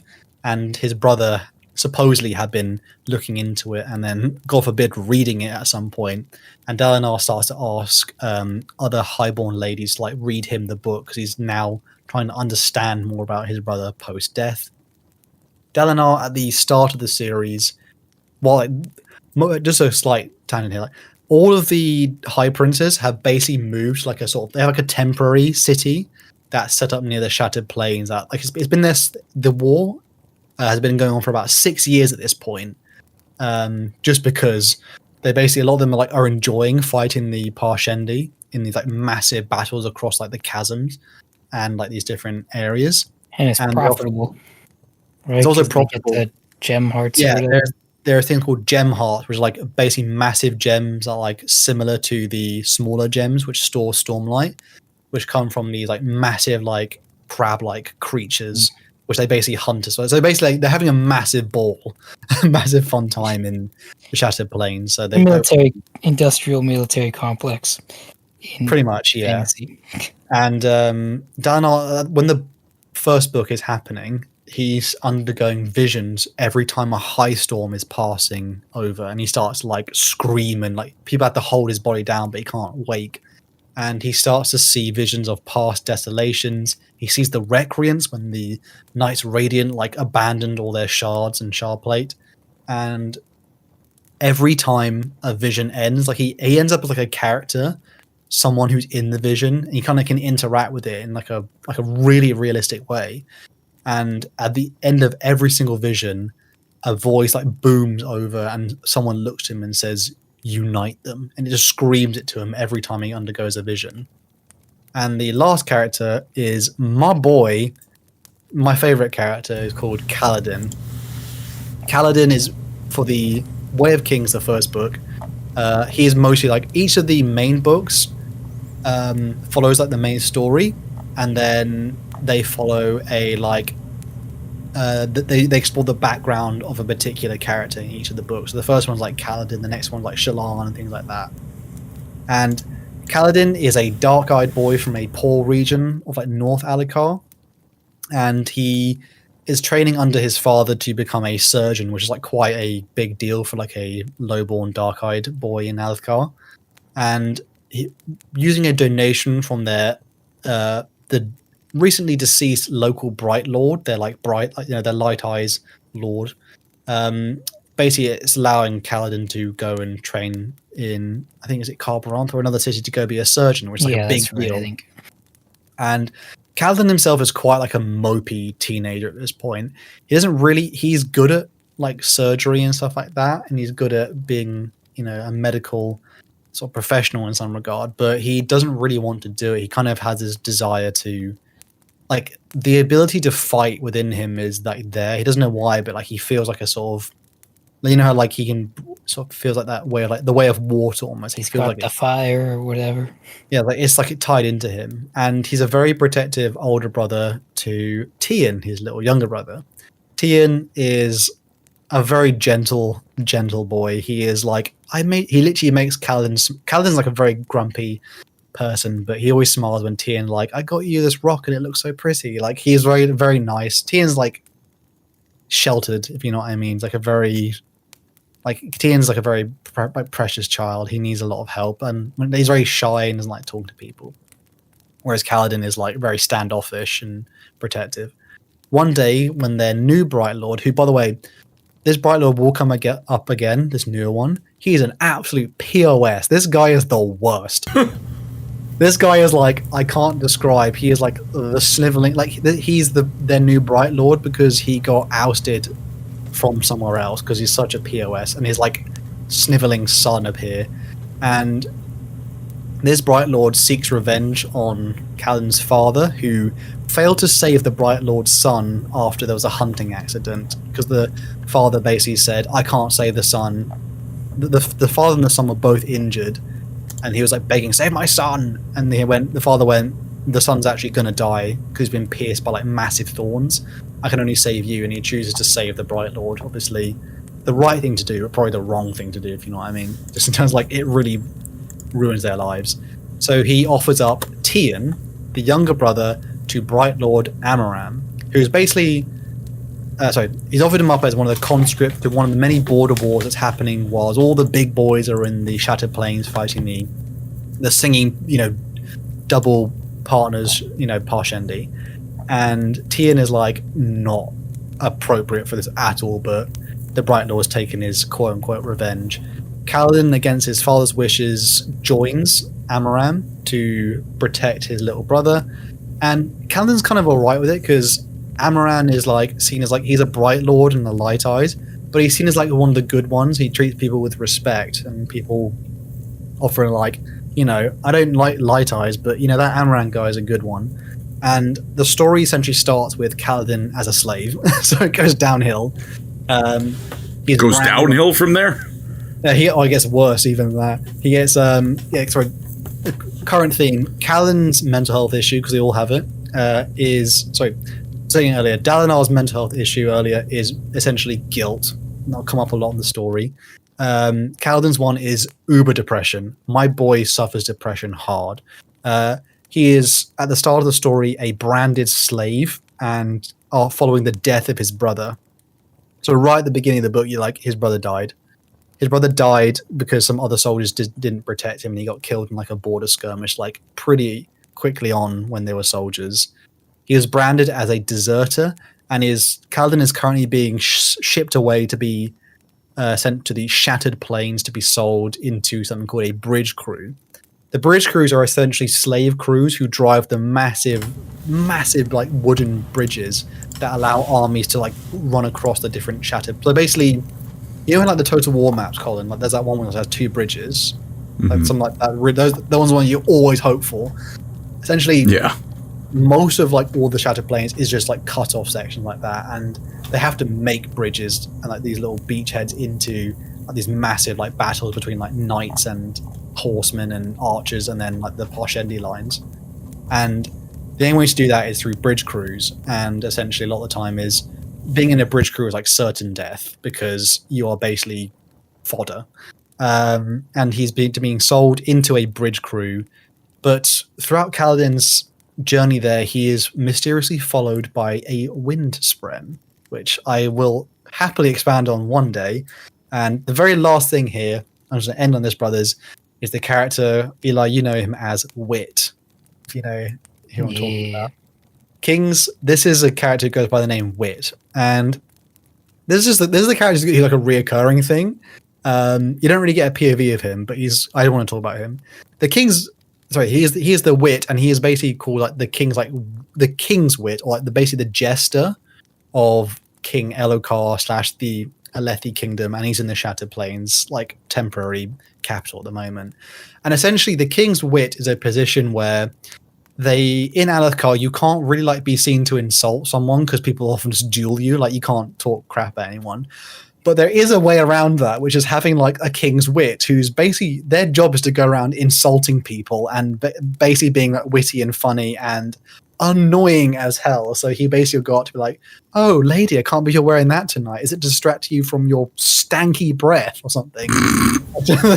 The King's Wit is a hilarious character who every single person groans when they see the King's Wit. Even like Dalinar, who's like a very like straight edge like soldier type of figure, he's like, "Oh my god, it's the Wit." You know what I mean? Like every time the King's Wit is around, everyone is smiling, but there's something a bit more to the King's Wit. He seems to know things like he shouldn't.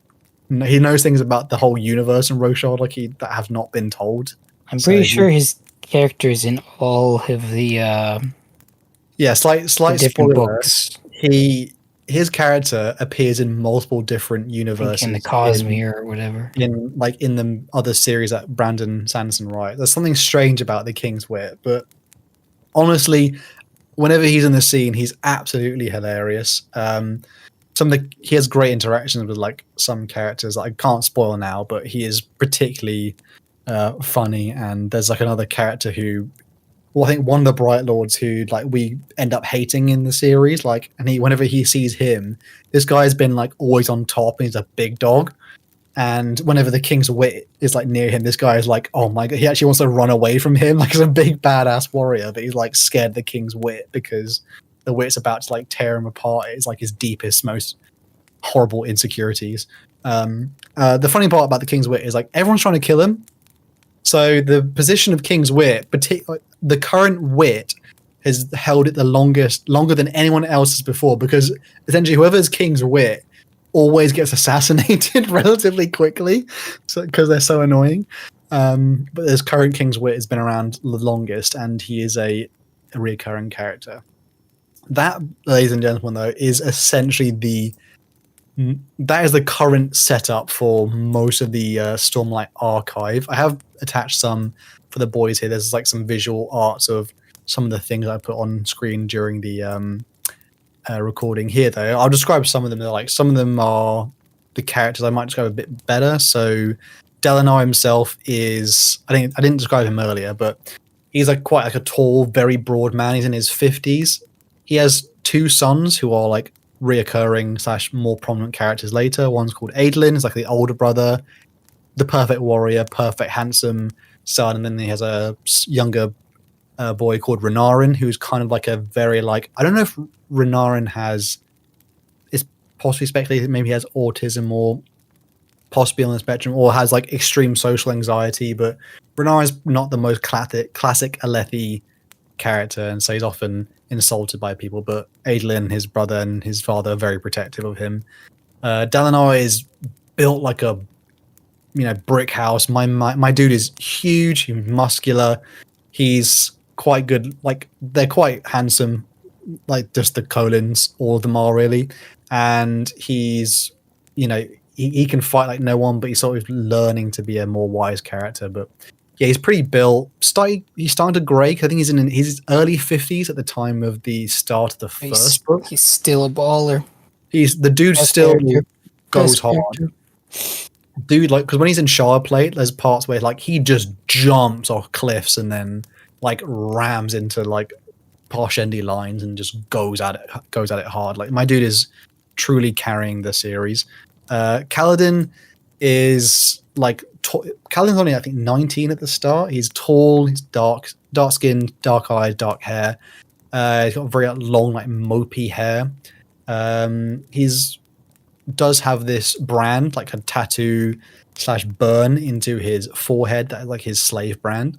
Yasna Colin is very much similar to Dalinar in features of like light eyes, sort of fine figure. Shallan often says she finds it annoying about Yasna how she's literally perfect almost, because she's like very good looking, but she's also incredibly smart as well. Shallan doesn't look like the rest of the Alethi. She's like quite pale skin. She's redhead, so obviously she often jokes about her being like a horn eater. Zeth's obviously quite small. He's nimble though, and my dude is expressio depressio. My dude is having a bad time. There are some smaller side characters which I'll probably get into a future one. There is Yasna's mother, who was King Gavilar's wife, who was Lady Navani, who, by the way, Lady Navani, I'll have to get into her at some point, but she essentially was Dalinar's like first love, although they were never together. And then like later on in the book, after Gavilar's like death, there is some things going on between those two, so it's like interesting to sort of like, that's all in the first book, so it's not like too major spoilers. Characters we will see again are like things like Amaram and Wit and Seth and particularly the sons of Dalinar. But a lot of these characters will be coming up. And then there's one more character called Sadius. This is another one of the High Princes, and this dude can could sit in a fire hydrant and make it disappear. I despise this man. This guy is a horrible bastard, but you'll learn more about him in the books. But for now, that's kind of most of it. How do you feel about that so far, Colin? Because obviously that's just a lot of world building. I what is? I'm trying. Isn't it? I'm trying to remember that. It's not a quote, but it's like the more you learn, the more you understand. You don't know anything. Yeah, like it's very slowly introduced to you in the books. It's such a long read, each of them. But it's like I feel like even after all that, I feel like I don't do it justice to how well the world building is. It wasn't. It's I think the more you know, the more you understand. You don't know. If that makes sense, where it's like you understand there's so much more you don't know about. Does that make sense? Yeah, I feel like there is. This is a hefty world. I mean, what did you say? The audiobooks are like 45 hours long. Yeah, there's like some one of them. One of them. Yeah, like there's about, if I look it up, I think there's 5 main books, and then there's some novellas going in between each book, and the main books are about 45 to 50 hours long of audio, each book. Yeah, it's a lot, but the thing is, all this stuff is introduced to you so slowly. Like you just when you finish one book, I reckon, like if you finish book 1, I reckon you could literally do all of what I just did now, because it's just such a a heavy imprint into your mind, a lot of this stuff. But it's very like I again, like the Stormlight Archive, I feel like I don't do it quite justice how well I like a lot of the character like payoffs are, particularly like a lot of the character things that happen in it. They're very slow. That's my only slight gripe with it. Like some of the things like take forever to happen, but once they do, you're like yelling. You're like yes. But it's there's like the world in itself is huge. But for context, like, most of the story is happening on the Shattered Plains. Like pretty much 90% of it in book 1, at least. Anyway, so it's a lot, but I think there are some cool aspects to it. Like I like the idea of the Knight's Radiant abilities. Obviously, they're quite the idea of like it's not every part of this is unique, but in terms of like how it's all fit together in terms of like its story building. And sorry, you say something? Oh no! I had a comment, but it wasn't. I was trying to cut you off. Sorry. Oh yeah. So, but they do a good job of like each part of every layer of like society within the Stormlight Archive is represented, even down to like the Parshmen, the Parshendi, and Alethkar's, like, you know, being a Dark Eyes to a Bright Lord itself, like every level of it. And there's like the underlying mystery of Desolations and the Voidbringers that is a sort of main, like it's very like it says it quite early on in books, so I don't feel like it's too much of a spoiler, but essentially Desolations and Voidbringers is a very important like subject that will come up and you'll love it. Yeah. It does. It was way earlier some you brought up, but I really like the idea of both just that at the edges of the world there's the high storm was yeah, and just that every now and then it just sweeps over. I don't that's always like some stuff like that has been always something kind of interesting to me, like something that above all other things is just something else everyone just has to deal with every now and again. Oh yeah, like they even say like they've had someone tried to sail like to find the origin of a high storm, but they just couldn't. It wasn't even possible. Mm-hmm. Like some ship tried it once off like the coast or something, but yeah, also like a big thing like when like ships are trapped in the sea during a high storm, is incredibly dangerous as well. So the whole world operates around high storms, but it's also like their form of energy as well, which is quite strange, but it's quite unique to this world, I think anyway.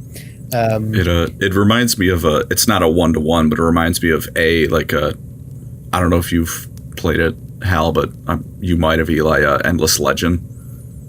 Yeah, baby. Like how the winter is getting longer and longer, and they just have to figure out like, oh, how do we deal with this? Or alternatively, like the fire fading, Fireside Fantasy, Endless Universe will happen someday. Or the fire fading in Dark Souls, where it's like ignoring everyone else's schemes in it. This is someone everything has to deal with. Oh yeah, like the there's a lot of things like a lot of these different threads. They're like I don't think any other series quite does it as well. Where like every single thread, it's not like Game of Thrones season of 8, where you're like, but so many things were left unturned. Like every thread in the Stormlight archive is pulled together and means something. The payoff is worth it. If you There are things that, like I said in book 1 at the very beginning, you're like, what is that random? Like that does get paid off at some point. Brandon Sanderson doesn't quite forget anything, which I do like, because you don't really feel lost, because a lot of time, like even though there's just like all this world building in the background, you're just following the story of like these main characters like Kaladin, Dalinar, Shallan, and like, Yasna. You're just following their story, and the way in which they interact with the whole world, you just learn all these other things about Roshar itself, because like the High Storms are like intrinsic to the story itself as well. Like the actual world itself is a pivotal point of what's going to be happening in the later plots. And even though like the book starts with like the thing of the Heralds and King Gavilar's death, like a lot of times in some books they just open on a thing like King Gavilar's death and the Heralds. They are actually central to the entire plot as well. So you keep coming back to them in a way, and then you learn more and more on how it interacts with the characters. But again, I feel like it's hard to do justice with. Just go read it. Just go read the book. Yeah, it's like someone, like the character, we all love it, Kiefer's Cain, where it's like you can say how good the books are with Kiefer's Cain. You can't. You have to go read a book on Kiefer's Cain to be like, that was so good, man. Like, you know what I mean? You have to really go enjoy it, and then. I was going to say, I think you did a very good job, introducing it. It's just there's just like you said, there's a certain amount, like at a certain point you need to go read the damn book to really appreciate books, how good they are. But so I think you did a good job. I am very interested in it now. There's a few things where, like, I mentioned something like the Asish Empire earlier.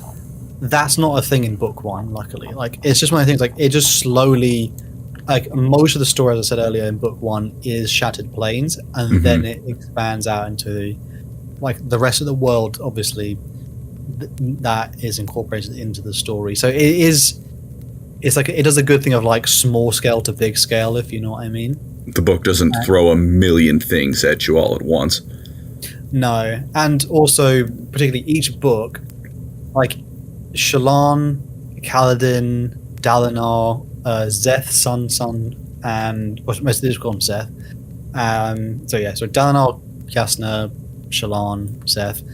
Each of the books, like when they say they have like sections where like they kind of 2/3 of the book of book 1 is the main plot. 1/3 of it is Kaladin's backstory. Book 2 is 2/3 the main plot. 1/3 Shallan's. So you really get to know, like, you're just focused on that like character in some aspects, and you're not like, you know what I mean, like certain things make more sense of previous things like happened, but it's mostly just like I know what's going on, like I'm not lost at any point, which is like, again, for how much audio there is and how much stuff there is to learn about the whole universe. Like a lot of it is so slowly introduced, and again, it's so heavily character focused. Even though I've only like an introduction today, the character journeys, particularly like there's a theme of like each of these characters is dealing with like a mental health issue, and like their character arcs about how they are coping or slowly trying in a way to get better. They're not perfect though. They're not like, the interesting thing is like at most things you read, it's like the character, particularly like I have a companion in Warhammer, which is like the character arc finishes. Whereas like in real life, you don't have your character arc doesn't finish until you've finished, if you know what I mean. So like the characters are doing better at some points, but then certain things throw wrenches into it. But again, like it's a very, I think Brandon Sanderson just said like he had to ask, like do a lot of research into particular things that characters go through just to make sure he was getting it right in terms of like how someone does react to that experience. And so that's quite refreshing. It's not like a therapy book, but it's very much a damn, you know what I mean? Like I really enjoyed how on point it is. It's not it's so realistic in terms of like the human experience rather than like, you know, there's things like spren and sharp blades and magic and all that stuff, but it's completely like, you know, it's seasoning on what is like the actual characters of them, because a lot of them are dealing with very heavy stuff. But They're good books. Go read the books, chat or comment section. Go read Viewers, go read the books or listen to them. They're easy to listen to. And if you did like this episode here, because I think we've given quite a lot of audio for this episode, if you want us to do like possibly another one in the future, well, I've kind of done all the setup for most of it, and then I would probably just go straight on to doing like the journey of like a character, say in each like book 1 or book 2 or something like that. Again, there's just so much that it would like each character's journey through one book is already like an hour and a half amount of talking. So hopefully if you guys do like that stuff, and we've also got more fantasy or more the Firesides when we're doing, it's just like, because you know we like other things too. And there are some like other universes out there like are very like they do hit just as equally as hard as like Warhammer, particularly in terms of quality of writing, and we hope usually a lot better actually. Yeah. try to refrain from commenting spoilers as well.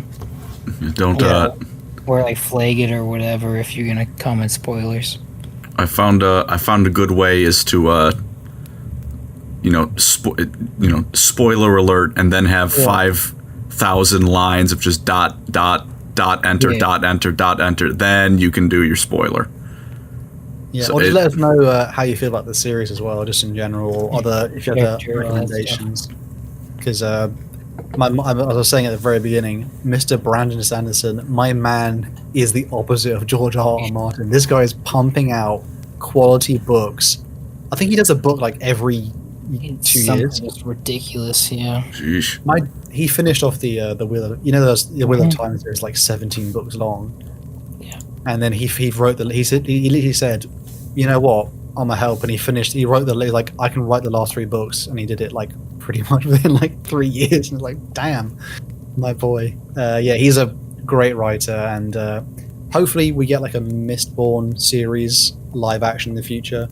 Probably not the Stormlight archive in live action because it's just too long, but if there's like an animated version of this, it'll be damn cool. Other than that, thank you everyone for listening. Obviously it's quite a lot. Hopefully people have enjoyed this little foray into a different universe. They obviously will, you know, we all like Warhammer Fantasy in some regards, so other fantasy stuff is still pretty enjoyable. Indeed. Other than that, we'll catch you all on the next one. Peace, brothers. Have a good one, everyone. Love you.